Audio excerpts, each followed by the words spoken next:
Good morning. We've had the nurses, the train and bus drivers, the ambulance workers and many others. Now teachers are preparing to go on strike. Classrooms will fall silent this week.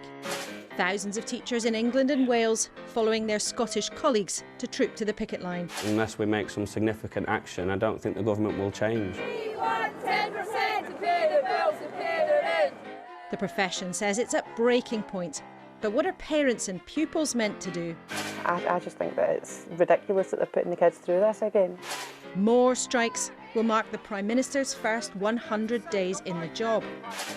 He gathered his troops in the countryside, but his attempts to crack on still clogged up with claims about one of his minister's tax. There are no penalties for innocent errors in your tax affairs. And a sense that nothing's working has even spread to rock superstars. I personally have been a Tory for a long time, but I think this government should stand down now. So we have one big question this morning. After months now of industrial action, when will the strikes finally end? In the last 2 minutes, the chairman of the Conservative Party, Nadhim Zahawi, has been sacked after a row over his tax affairs. I'll be asking the Cabinet Minister, Michael Gove, about that live. The woman who'd be in charge of schools under Labour, Bridget Phillipson, will be here too on school strikes. And for her first broadcast interview since making the journey across the Atlantic, America's ambassador to the UK, Jane Hartley, is with us here. And it's Sunday, so let's have some stardust. I've been talking to actors Jenna Coleman and Aidan Turner about politics and performance when things go bad. And a big welcome to my guests at the desk. Remember this? Brexit is not a game, huh? Don't forget. The man who was so coy, but will he be candid today? 3 years ago this week, we left the EU. This morning, Brussels Brexit man Michel Barnier is here, along with the head of the Teachers' Union, the NEU, Mary Bousted, and the self-proclaimed strictest head teacher in the country. And until last month, the government's social mobility advisor, Catherine Bribblesing. So pay attention.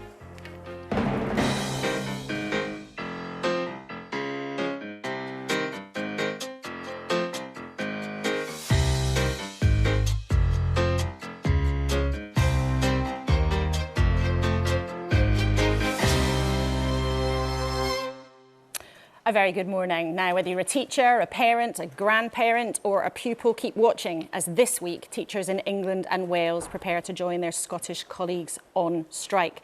But as we go on air this morning, news in the last couple of minutes that after many, many days of questions and claims about his tax affairs, the Conservative Party chairman, Nadhim Zahawi, has been sacked. And we will get into that with Michael Gove.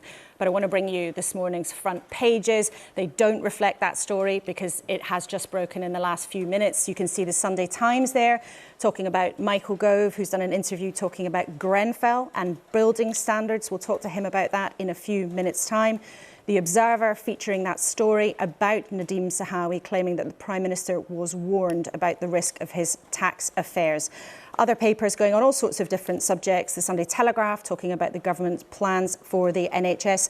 And two of the Scottish papers covering a very interesting story about a transgender prisoner and a suggestion about where he or she should be held. So lots to talk about, and we will speak about Nadhim Zahawi in a few minutes' time. But Michel Barnier, great to have you with us. And the two of you will speak about school strikes a bit later in the programme. But I firstly just want to ask you about Brexit. It's the 3-year anniversary or birthday this week. We're about to speak to Michael Gove, who, of course, was one of the main cheerleaders for Brexit. What would you ask him, I wonder, if you were asking the questions? First of all, good morning, Laura, and good to be here. Thank you for your invitation. 3 years after the Brexit, nobody put into question this Brexit on our side. The point is whether we are able or not to find a solution and to normalize our relations and to go ahead on the protocol of Northern Ireland. I think there is a way to find a solution in the next few days or few weeks. But more fundamentally, I think that there is another question for Michael Gove. When the British government negotiate and agree on an agreement, international agreement, the House of Commons voted, the House of Lords, My question is, do you implement it? Do you honour it? It is my question. And you feel that the British government has not, or has? Not yet. Not yet. Not Okay. Yet. Well, we'll put Not that yet to Mr. on the key question for peace. And when you speak about Northern Ireland, it's not a question of trade or good. It's a question of peace, stability, and the people of Northern Ireland, the people of Ireland, needs clarity and stability as soon as possible. Okay. Mary, we will talk about the school strikes a bit later in the programme, but I want to ask you quickly for your reaction to the news that's just broken about Nadeem Zahawi being sacked. We understand it has been found that he did break the ministerial code. What do you think about that? Well, I'm glad he's gone. I mean, I have to ask the question, what do you do to resign? I mean, he should have resigned when he carelessly forgot that he hadn't paid millions in tax, briefly when he was a Chancellor. Why did he think he could carry on being in post? It's ridiculous. And where are we with the standards in public life where, you know, a week or so more after the event, the Prime Minister finally decides to do what he should have done right at the beginning, which is at least suspend him as chair of the Tory party while these issues were investigated. Well, the Prime Minister chose to follow a process and have an investigation, and we've now got the letter from the ethics advisor, Laura Magnus, who's written, "I consider Mr Zahawi, in holding the privilege of being a Minister of the Crown, has shown insufficient regard for the ministerial code, and he has therefore been sacked and removed by the Prime Minister."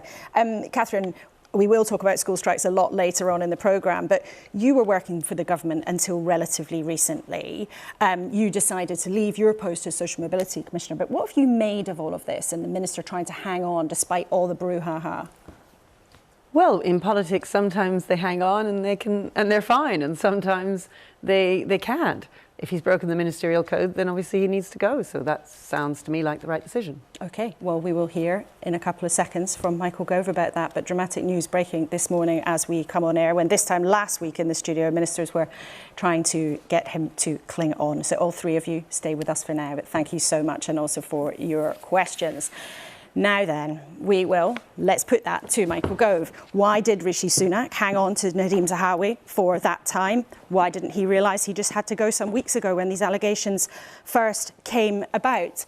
Mr Gove, let's put that straight to you. Why has he gone, and shouldn't he have gone earlier on? Hi, good morning, Laura. Well, due process matters. So when facts emerged about the position in which Nadeem found himself, the Prime Minister said we need an independent investigation. So Laura Magnus, who, as you pointed out, is the independent advisor on ministerial standards, on ethics, was asked to look rapidly at the situation. He concluded his report. He wrote to the Prime Minister, I think, early today.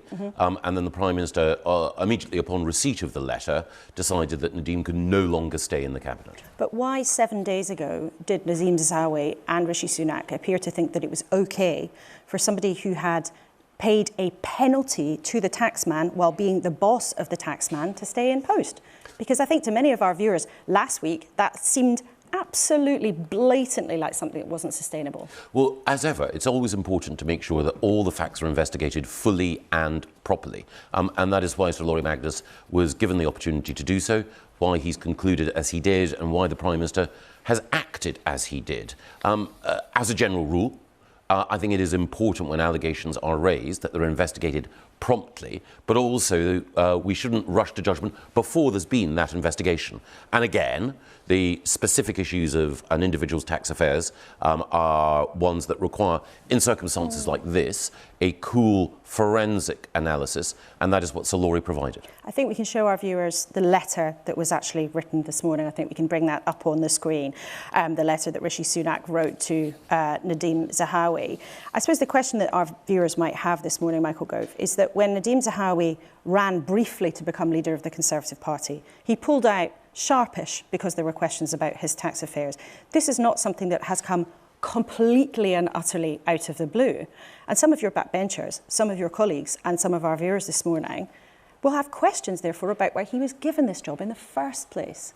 Well, again, Nadeem is he's a friend of mine, so I can't take any joy in the fact that these events have played out today in the way that they have. But my understanding is that Nadeem cooperated completely fully with the investigation, hid nothing from Sir Laurie Magnus, and was very eager to make sure that Sir Laurie had all of the facts and then... Well, he didn't really have a choice now, did he? No, quite. And the conclusion... There was never any question, in fact, recently about what had happened, but he tried for a long time, even accusing journalists of trying to smear him who were looking at this. He tried for a long time, it seems, not to come clean. Well, again, I think Sir Laurie's letter is precise in the way in which it delineates what he feels Nadeem did wrong with respect to the ministerial code and how serious that is. I think the letter and the decision speaks for itself. But again, when it comes to the position that you mentioned last summer and Nadeem's decisions then, my understanding is that there was no information that was brought to the attention of the Prime Minister, either Rishi or indeed Liz Truss, which would have led them to believe at the time that it was inappropriate to have Nadeem on the team. But isn't it incumbent on any leader to ask, to check, to double check, to, if as Rishi Sunak wants to run a government, he says, of the highest integrity, professionalism and accountability, shouldn't he have checked, frankly? Well, again, there was no, to the best of my knowledge, I'm absolutely sure that there was no alert that was given to either Rishi or indeed to Liz Truss. So again, Westminster will always have rumours, speculation, it was in some speculative newspapers reporting. at the time, and I know, Michael indeed. Gove, that you're someone who reads the newspapers with great care and attention Yes. as a former journalist. Do you think it really stands this morning to sit there and say, oh, nobody could have known anything about this until the last few days? Well, I think what it does say, what it does reinforce is the vital importance of having a system that works, and a system which means that when you do have allegations of whatever level of seriousness, that they can be investigated in a way which provides the Prime Minister or the decision maker with the facts laid out. I've seen on occasions individuals, including people not in my own party, harried and pursued by media inquiries, perfectly legitimate investigative journalism, but actually when the full truth emerges, the individual concerned is not guilty as charged, and we need to maintain the principle that an individual is innocent until all of those facts are there, clearly established, rigorously investigated. But in this case, Secretary of State, your friend Nadeem Zahawi, who's somebody who's very popular in the Conservative Party, in this case, he accused people who were looking at this issue and writing about it of trying to smear him. Should he say sorry for that? Well, again, I'm sure Nadeem will be reflecting today on... Well, I'm asking you, he's not here. No, quite, on this whole question. And again, I'm not going to instruct him on what to do. He will have a chance to reflect. Doesn't it, though, to some of our viewers this morning, reinforce what many of them may think, is that you have Conservative politicians time after time trying to follow their own set of rules, not the set of rules that everybody else has to follow? Well, there are always people who will fall short, whether it's in politics or in other parts of public life or in professional life or in any area. So because someone commits a lapse or a sin, that shouldn't be automatically taken as an opportunity to damn an entire organisation or a way of working. But and I think the critical thing... for the perception it gives of your party, and indeed of this Prime Minister, because he's not the only minister there have been problems with. You know, there's an investigation into Dominic Raab, very serious minister, over bullying claims. Rishi Sunak already had to get rid of Gavin Williamson for sending pretty unpleasant texts to one of his colleagues. This isn't the only problem, and your leader came to power promising the country something different, saying to people, oh, I'm going to draw a line over all these things swirling around over sleaze, and the kind of disregard for the rules that many people felt the former administration did far too often. Well, again, it's a serious charge, and it's one that I take profoundly seriously. So the first thing is, Rishi's whole way of operating, the Prime Minister's whole way of operating, is driven by a sense of duty and a sense of, profound moral seriousness. That means that when an allegation is put against someone, he doesn't immediately think, right, okay, I'm in political difficulty. Let me deal with this in in the fashion that the cynic might imagine was right. I will do right by the individual accused, but I will also do right by the process overall. And I think that is an admirable approach to take. Your second point is, does this particularly harm the Conservative Party? I think any governing party, when there are allegations about its members or allegations about politicians overall, bears a particular burden. I would say, and I'm not trying to, in any way shift blame or responsibility for faults that exist within our own party. But I think it is also the case, if you look at politics overall, if you look at other areas, there are always examples of individuals whose conduct falls short. But there are several examples in a very new administration. You know, Rishi Sunak's about to hit his 100-day milestone, and there have been several of these kinds of things popping up. I mean, either is it careless? Is it bad judgment? Surely it does reflect on him. Well, I think what reflects on him is the determination that he has to ensure that people are dealt with fairly, but the government concentrates on delivery. So when we met earlier this week, as a cabinet, the Prime Minister made clear to us the vital importance, which all of us recognise in each of the areas for which we are responsible, of delivery. So departures like Nadim's are newsworthy, sad for the individual concerned, and obviously invite speculation. But in government, what we're doing is getting on with halving inflation, reducing debt, generating growth, making sure that we deal with the waiting list, cut the waiting list in the NHS, and stop the boats crossing the Channel. I wonder Those if are our you're going to priorities. get to the 5-point pledge just briefly, and we will move on because people want to know what's happening with the schools this week, and we want to talk also about building, which is in your responsibility. But this is a yes or no answer. Can you guarantee our viewers this morning that no other government minister is going to end up having to quit over any financial wrongdoing or mess over their tax affairs? To the best of my knowledge, I can't think of anyone who would be in that position. But I can't make windows into men's souls or women's. I can't know that there isn't someone anywhere in politics or elsewhere who might not have, through inadvertence or a desire to cut corners, done something wrong. All I would say is that in a properly, Christian sense, we should be ready to forgive as well as to judge. Okay. Teachers in England and Wales are this week planning to follow their colleagues in Scotland out of the classroom and onto the picket line. For families, parents, grandparents, pupils watching this morning, that's going to cause huge disruption. How's the government allowed this to happen?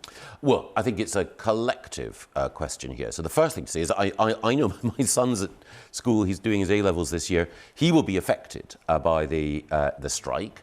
And I don't want to apportion blame or responsibility towards any particular individual or organisation. So is it a collective failure? I think there are several things at work here. So the first thing is there are lots of people in the public sector who are understandably concerned because the rate of inflation means that their pay is falling behind. That is true for everyone in the country. And that is why halving inflation, as the Prime Minister and the Chancellor pointed out, is so important. That is Which the best is the Bank of England's job, and that's not down to the government. But in any case, I take your point. The point here is that teachers are getting poorer.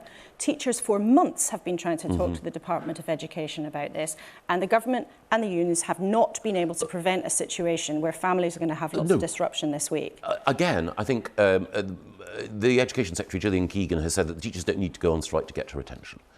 Gillian is a warm, determined, thoughtful and caring Secretary of State. She's been looking forensically at the issues that we have in education. She wants to avoid the need for strike action. But as you point out, there's been strike action already in Scotland. And so, this is a problem, a challenge that exists across the United Kingdom. So, Nicola Sturgeon is grappling with it in the same way as we are grappling with it here. And it is a consequence of the broader economic challenges that we face. And that is why, if we want to halve inflation, if we want to get growth growing and reduce debt, we need to make sure that the public finances are stabilised. That's what Rishi and Jeremy have done. So the government 5-point pledges has given you a bit of a tongue twister, but I'm sure that with plenty of practice that all government ministers are getting, it'll be rolling off the tongue before too long. I want to ask you about housing. Now, this comes under your responsibility as government. Now, you've said this morning that government shares some of the responsibility for the terrible tragedy at Grenfell. Why has it taken 6 years for a government minister to concede that? Well, I think the principal reason has been we wanted to let the inquiry conclude. So 6 years? Well, nobody needs to tell me how desperately important it was to deal with all of the issues that were provoked by the fire at Grenfell Tower. It was an horrendous tragedy. It was a tragedy for everyone directly involved, the people who lost their lives, the people in that community, but it also had ramifications which, as you quite rightly point out, have gone on for years, not properly addressed. Again, I'm not going to blame any individual for that. That would be wrong. It's now my responsibility to deal with it. And one part of that is tomorrow I'll be publishing a contract which will say to the developers concerned, people who, put up buildings which are unsafe, look, you now have, as you said you will, an opportunity to put that right to make them safe. But you're also right, government... and it's not the fault, again, of any individual minister or department or administration. It was collective over many years involving people from different parties. It's a failure of government. Yeah, totally. And it was a failure to effectively have a system of building regulations which could keep people safe. So on that question, you say it was a collective failure by government that allowed that to happen because the system wasn't good enough. So in the last 6 years, since the terrible fire, how many blocks have actually been fixed? Because in June, there was a Freedom of Information request that said there were still more than 9,000 buildings that were unsafe because of fire safety or some other kind of risk. How many of those have been fixed now? Well, the buildings which are most dangerous, those buildings which are over 11 metres, we've made significant progress on, but there are also buildings, over 80 metres. There are buildings between 11 and 18 metres, many of them, which do need to be addressed, far too many. And again, it's because we haven't had action that I'm publishing the contract tomorrow, demanding that developers... But my question is, how many of those buildings are still unsafe? 6 years on, how many buildings are still unsafe? Far too many. Do you know the answer? Well, we're changing the number of buildings that are being remediated every week, but I would say that of the buildings that are most unsafe, as I say, the over 18 metres, the vast majority have now been remediated and the situation has been addressed. There are buildings which are at a lower level and where the risks are smaller that are still unsafe where work requires to be done. OK, well, it'll be interesting. We'll watch with interest as the full details of your announcement come later this week.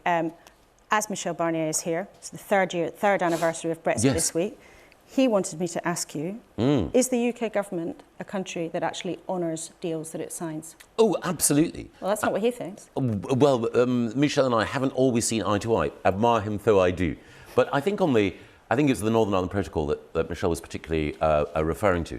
One of the things about the protocol, and it was there in the original agreement that we signed, is that a special committee was set up to look at the way in which the protocol operated, because both sides acknowledged that in its operation we might need to adjust things. And to be fair, the current Commission and the current Irish government have said, look, the protocol, as it was drawn up, was implemented too tightly. So you've had Leo Varadkar acknowledging that change needs to come. And I'm about to ask Michel Barnier about that, but yes or no, will there be a deal on the Northern Irish Protocol soon?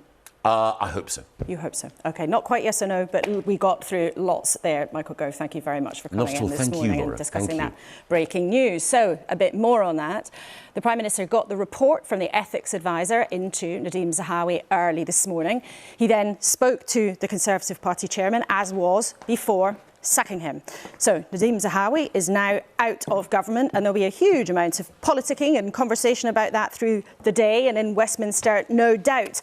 But let's ask the panel about things that perhaps affect people closer to home. Mary, having heard Michael Gove there, is there anything that you think can stop the strikes going ahead? No, I'm afraid not. The government has just failed to engage with unions representing teachers.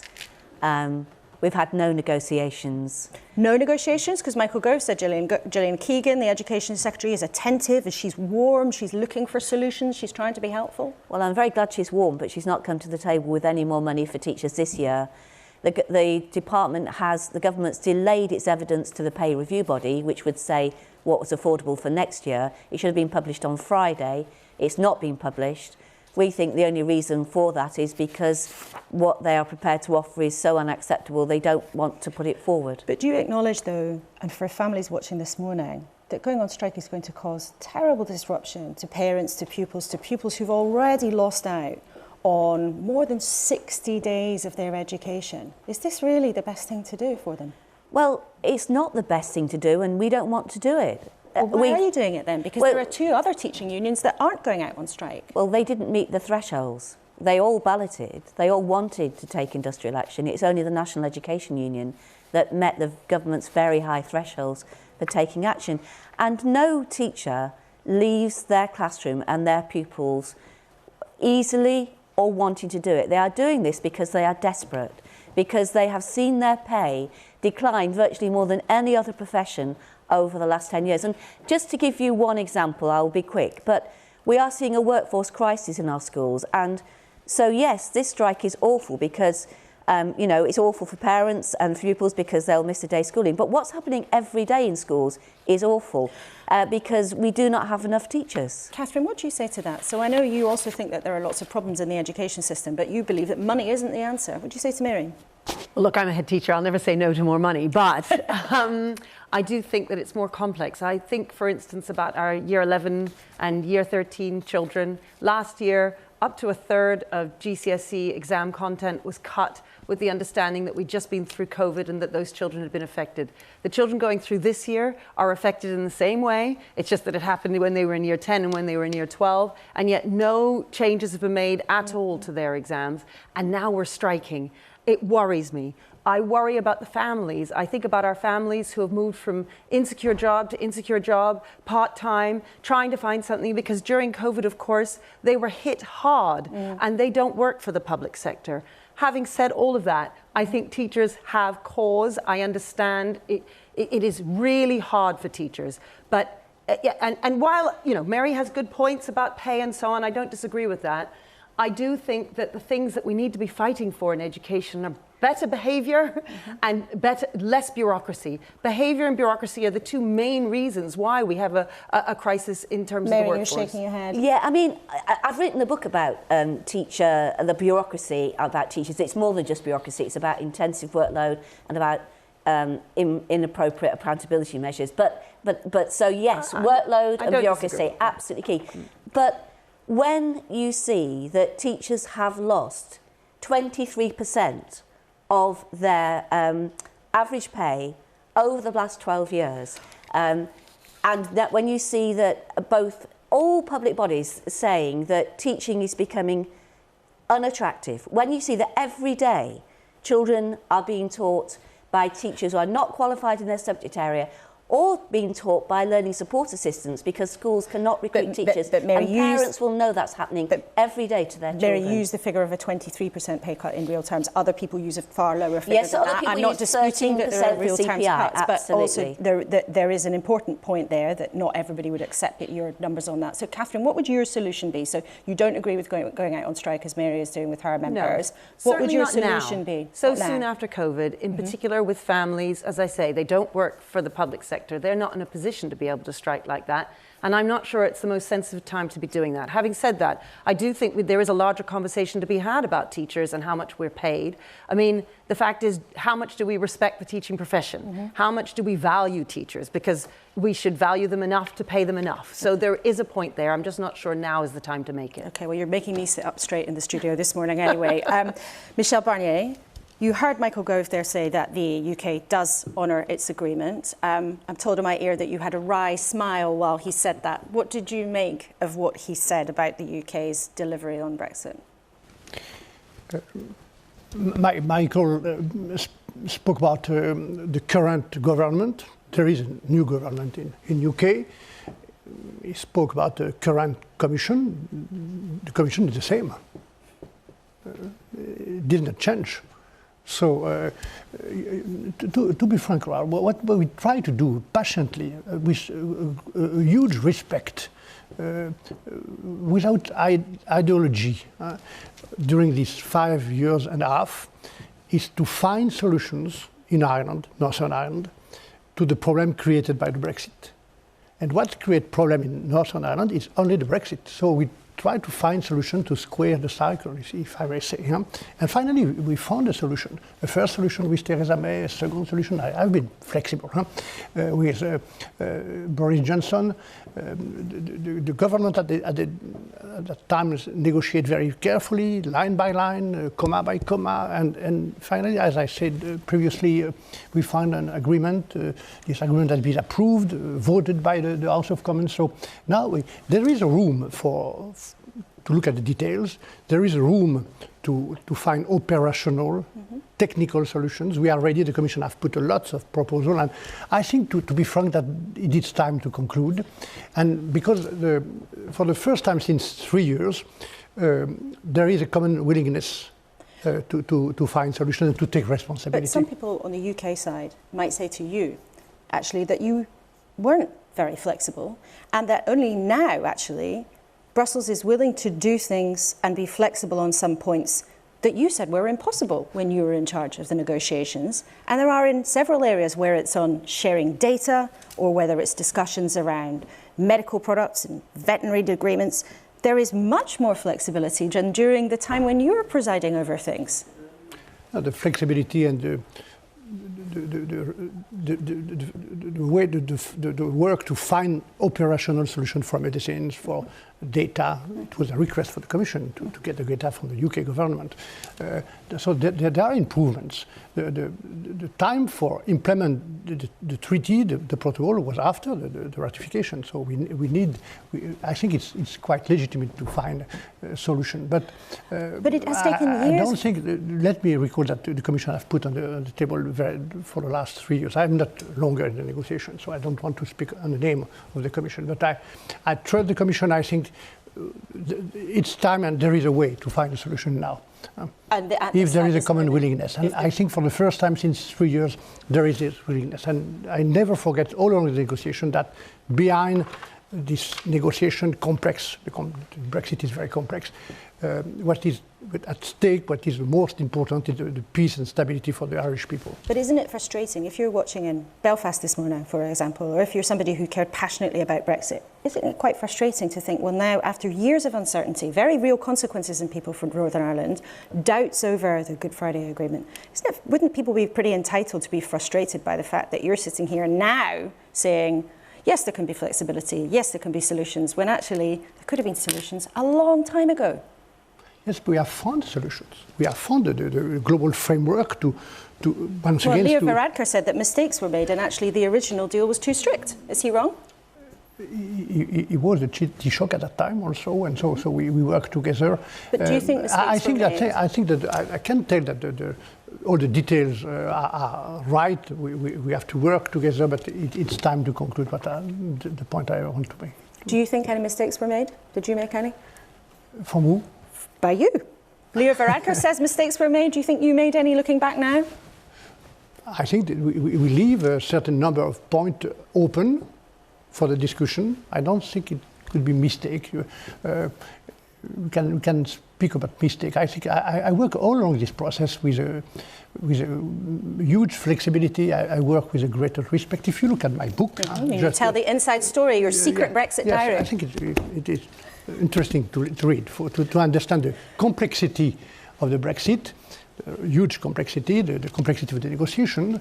But if you read this book, which I wrote every day during all the negotiation, every night, you can see as the proof that I always work with respect for the British people, for the Irish people, also for the government and for all the actors. And this respect was the key point for the negotiation. And it sounds like you are saying, but let's just be really clear, you think there will be a deal soon to tie up the Northern Ireland Protocol after all of these many years of angst? I hope so. I think that there is a way, because for the first time, once again, since 3 years, I see a common willingness to take responsibility on both sides. Michel Barnier, thank you very much indeed for now. And Catherine and Mary, thank you both for now. But stay there, because we'll be back with you at the end of the programme. And we'll have some reaction also from the Labour Party, of course, to the sacking of Nadeem Zahawi in the next 10 minutes. And as always, we want to hear what you think too. You can email us at kuenssberg@bbc.co.uk. Use the hashtag on social media, hashtag BBC Laura K, if you're that way inclined. And do get in touch. We'd like to know what's on your mind. Now, for something completely different. It's been a while since we've talked about that dreaded phrase, the special relationship. The friendship the UK always hopes really matters to our cousins across the Atlantic, but sometimes they have other things going on. But I'm delighted to say that the new US Ambassador Jane Hartley to the UK is with us this morning for her first television interview since she took the job. We can see you on the screen being sworn in by Her late Majesty, but over Zoom because it was a very different time then. Welcome. Thank you. You've been ambassador for some months now. What do you make of the UK so far? I've been ambassador for 8 months, and I arrived about a day before the Platinum Jubilees started. And our confirmation process, as many people know, can be very complicated. But because of the respect for the Queen, in the end, it didn't feel rushed to me, but it was rushed, and I was voted unanimously. And that was a special time. And you talked about presenting credentials. I think I was the last ambassador to present credentials to the Queen.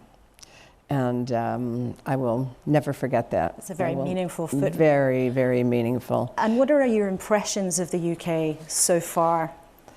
Well, it's been an interesting time. I've been here 8 months. Say that. I was trying to think of the adjective. I've been here 8 months, and I've had 3 prime ministers, and obviously 2 monarchs. But my impression is that the special relationship, as you mentioned, is very much real. You know, when I was on the other side of the Atlantic preparing to come over here, and through all my Senate meetings, confirmation meetings, everybody would talk about the special relationship. I think until you actually get here and work with the government, you really don't realize how special it is. I've been, as you know, I've been an ambassador before, I've worked at the White House. I've never seen the trust, the history, and really, frankly, even the process. It is seamless. We share intelligence, our militaries work together. I was just up at Lakenheath, the Air Force Base, last week. And it just brought home to me, as we talked about Ukraine, what we're doing together. So I don't think there is another country like that in terms of our relationship. And if our relationship still is so special, and there I did it, I used the phrase, why then is the promised trade deal between our 2 countries a million miles away? I mean, it was promised by Brexiteers during the campaign, but it was promised by the former president. Where's it gone? Well, listen, I think we have to look at trade in the broadest sense. We have done different things in terms of trade. Obviously, we now see Scotch whiskey flowing freely back and forth between our 2 countries, which I think many people are happy about. I'm about to go up to Wales, to a couple of the farms that are now exporting lamb, and I think the Boeing Airbus situation has also been resolved. You know, I think we have to take it one step at a time. Catherine Tai has been meeting. Trade. I'm sorry, she's our USTR, yes, our trade representative. We've had many meetings, including one really terrific meeting a while ago in Boston on small and medium-sized business. But on that big trade deal, though, it sounds like you were saying to people this morning, President Biden is not going to give the UK an all-singing, all-dancing trade deal that used to be on the table. Yeah, I can't go there because I don't know if that's the case. I mean, I do know the strength of the... You're the American ambassador. If it was going to happen, you would know with respect. Well, I'll tell you what I said in my confirmation hearing, because I was asked this. I said, I, at heart, am a free trader. That's who I am. That's what I've done in my life. I was a CEO. I understand business. I understand the importance of it. But I am not negotiating the deal. I will be an advocate for it if we get a deal that, it really has to help workers on both sides of the Atlantic. One of the other things I know that the White House is taking a keen interest in is what is happening around Northern Ireland and the protocol, as we've just been discussing with Michel Barnier. How important is sorting out the Northern Ireland protocol to President Biden? Listen, we are not part of the negotiation, and we want to make that clear. This is between the UK and the EU. Having said that, we have encouraged for months and months and months now both parties to get together, to sit down at a table and to try to hash it out. Because what is important to us is that all of the progress, the peace, the prosperity from Belfast, Northern Ireland, Belfast Good Friday continues. And I was up in Belfast a couple of months ago, well, maybe not that long, 2 months, 6 weeks, something. And I was amazed. It's an incredible community that seems poised to take off. There's a huge amount of American investment in there already, some major companies. And in my discussions with them and others, people are saying, you know, great education system, you know, once an entrepreneurial spirit, many young people. But I don't think you're going to find a CEO, at least an American one, investing when there's political instability.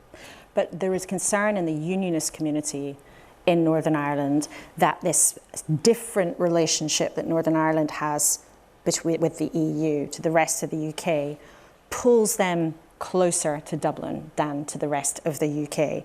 Do you think if the protocol progresses, that makes the path to a united Ireland more likely? You know, I don't have enough information on that, but what I would say is if they have a protocol that works for them in some ways, they're in the most positive of all worlds because they get to trade east and west and north and south. And from an American standpoint, I would love to work with them on bringing more investment to Northern Ireland. Okay, you've been here at an extraordinary time, as you said. You were sworn in while the Queen was still alive, and you've met the new King now. Yes. There's also been huge attention and discussion of Harry and Meghan's move to the US. Is there a lot of sympathy for Harry and Meghan in America, do you think? You know, I never like to go into family dynamics because I'm from a very big family myself, and you know, we never talk publicly about our own whatever our intention. By the way, I'm very close to my family, and just for the record, just for the record, my son is here. He's been here. I'm seeing him for dinner with my daughter-in-law tonight. My daughter is in New York. I miss her terribly. She comes over, and my husband's here about half the time. But this isn't just a private family matter. No. I mean, this has been a huge story, and it does certainly seem on the other side of the Atlantic that there has been a very genuine swell of support for Harry and Meghan. And do you think that the reputation of the royal family has been damaged or tarnished somehow by all of this? You know, listen, I will only give you my personal opinion, and remember, I have not been living in the United States, I've been living here. But as you said, I've met the King, and I was up in Scotland at Dumfries House a couple of weeks ago. And I think one of the things that would be important for the public, the UK public, and frankly the American public, to know is how much good the Prince then has done in terms of the Prince's Trust and other things. That message is not out there. Now, I'm particularly interested in it because one of the things I want to work on as an embassy is what we do with young people and how we make sure young people have the right skills for the next generation of, you know, whatever's coming in terms of technology. And I think that, you know, working with employers, which the Prince's Trust has been doing on apprenticeship and training and things like, to make sure the next generation has skills and also has hope. And I want to commend them for what they did, and I think more people should know about it. Okay, well, you've done a very good job there of explaining to our audience some of the work that they do.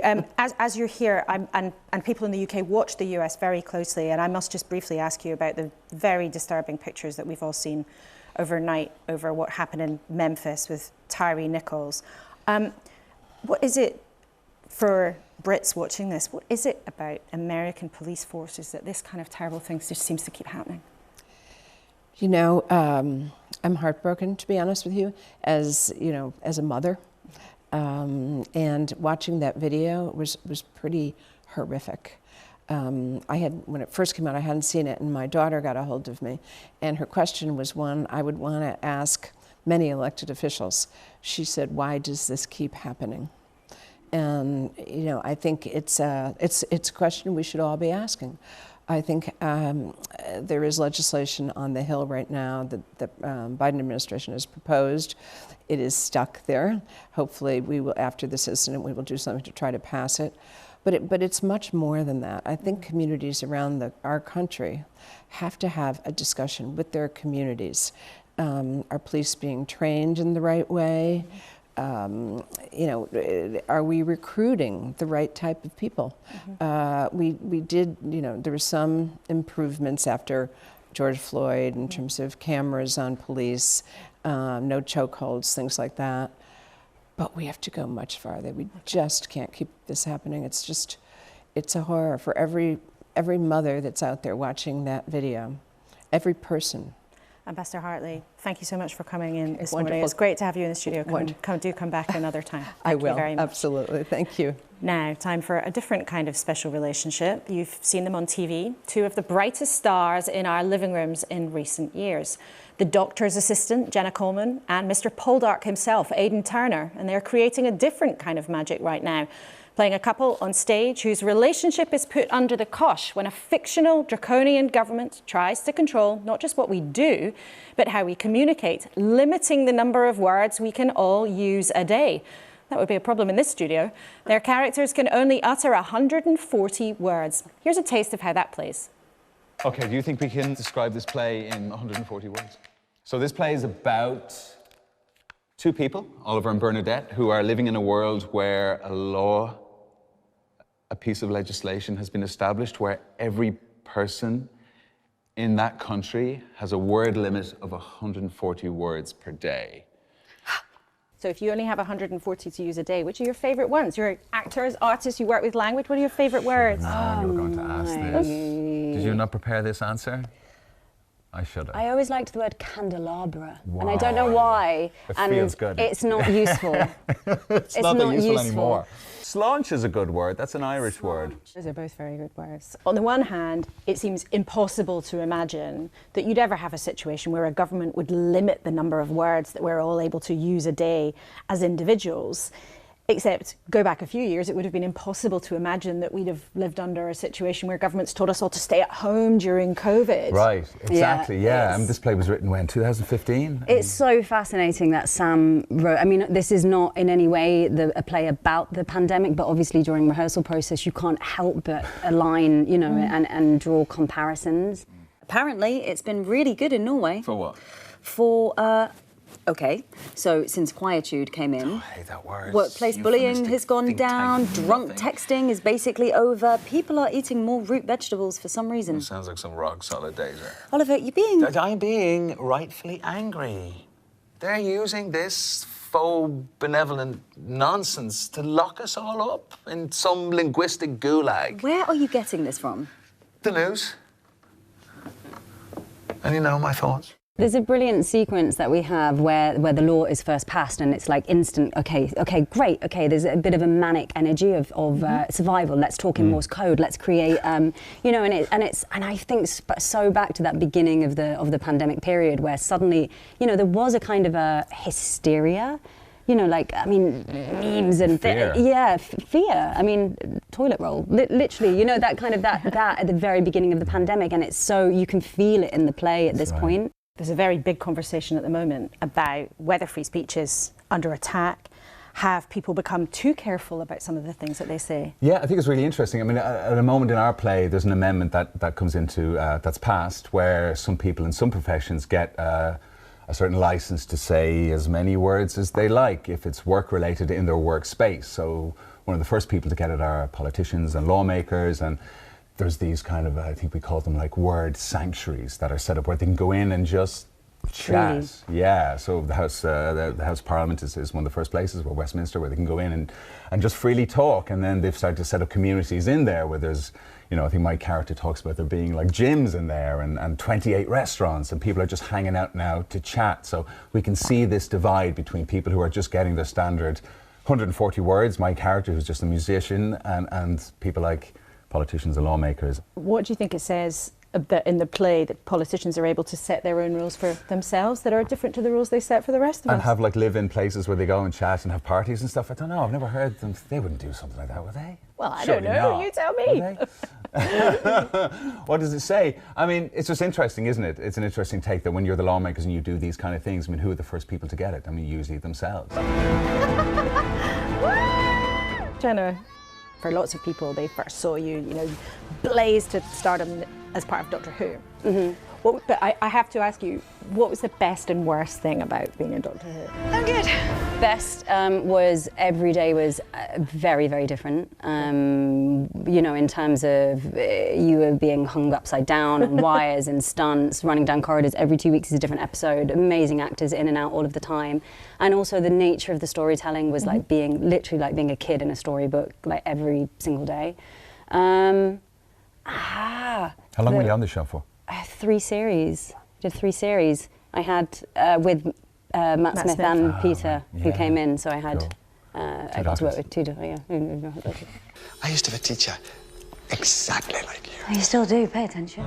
Any downsides at all? Downsides, I think for me, I just love change, and it was a very long time to play one character. I was yearning as much as I love Cardiff. I was yearning to leave when I did.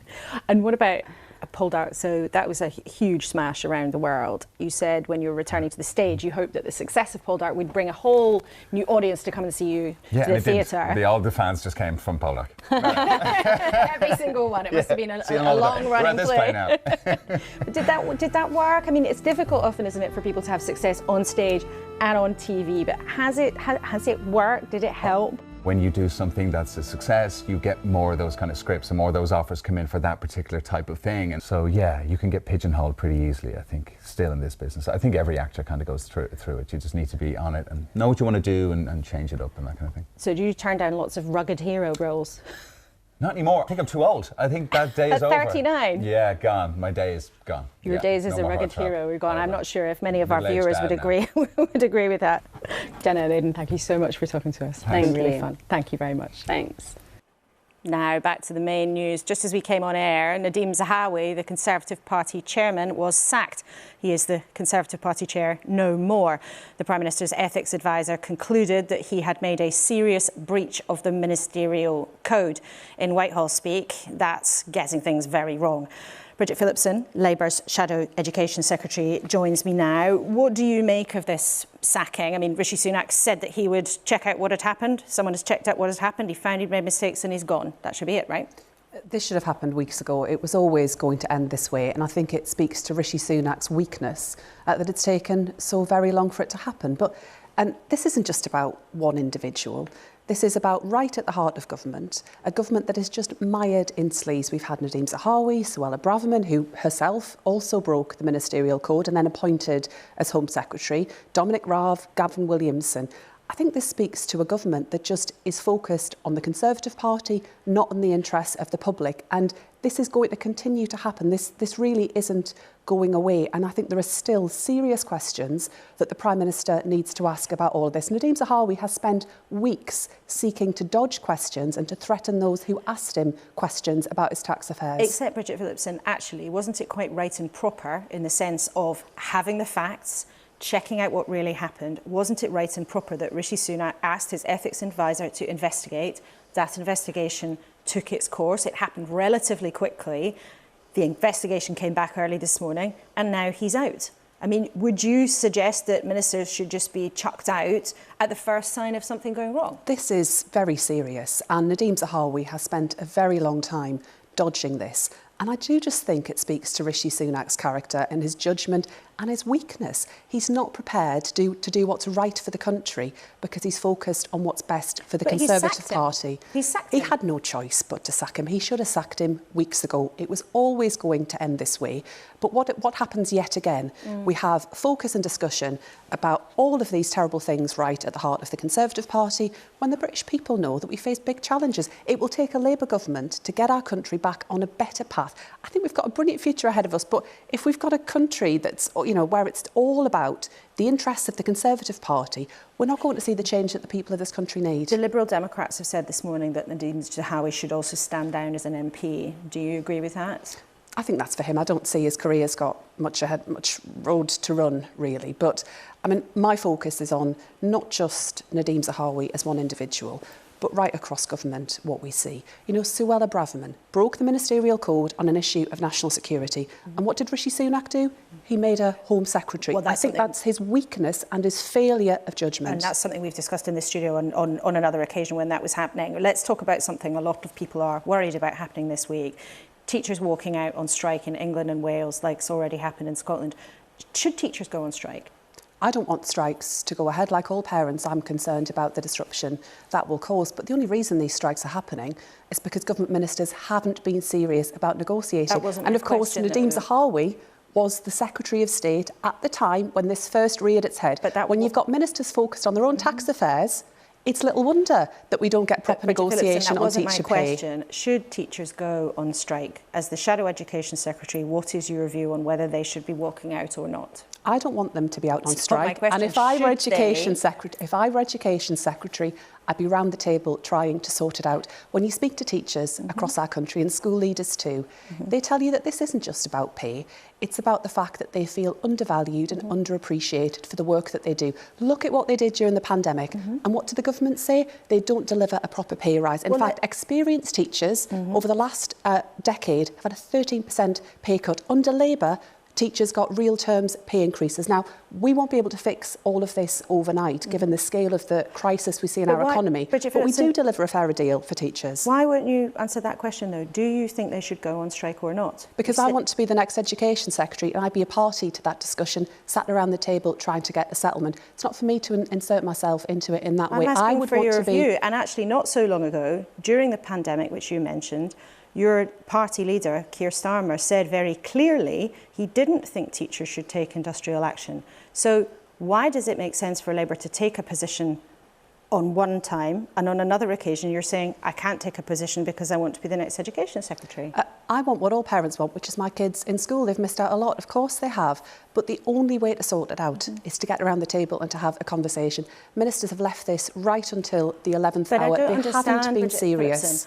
I don't understand why in 2021 Keir Starmer was quite happy on one occasion to talk about, to give a clear view on whether teachers should take industrial action. And now this morning, you're not willing to give our viewers a clear view on whether or not they should go on strike. I never want strikes to happen. No worker wants to go out on strike. Teachers don't want to be out on strike. Doctors don't want to be out on strike. Nurses don't want to be out on strike. When you're having industrial action, that's because you've got a failure to properly get to a position that everyone can live with. And when you've had 5 education secretaries in a year, it's little wonder that you don't get to a position of agreement. But I do think it's about addressing, yes, pay, but those wider pressures in the system too. Teachers are fed up and they've got to the end of the road. I understand that. I completely understand that.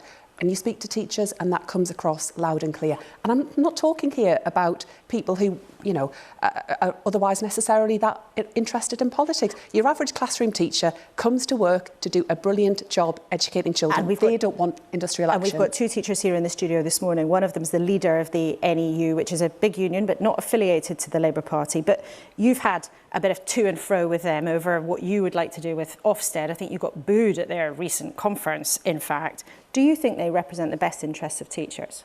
I think all trade unions seek to do what's right by their members, and I would apply that to the National Education Union too. I will work constructively with trade unions to get a better deal for our children, but I will never compromise on standards, and I want to make sure that every child in every corner of our country gets a brilliant education, and that be my priority.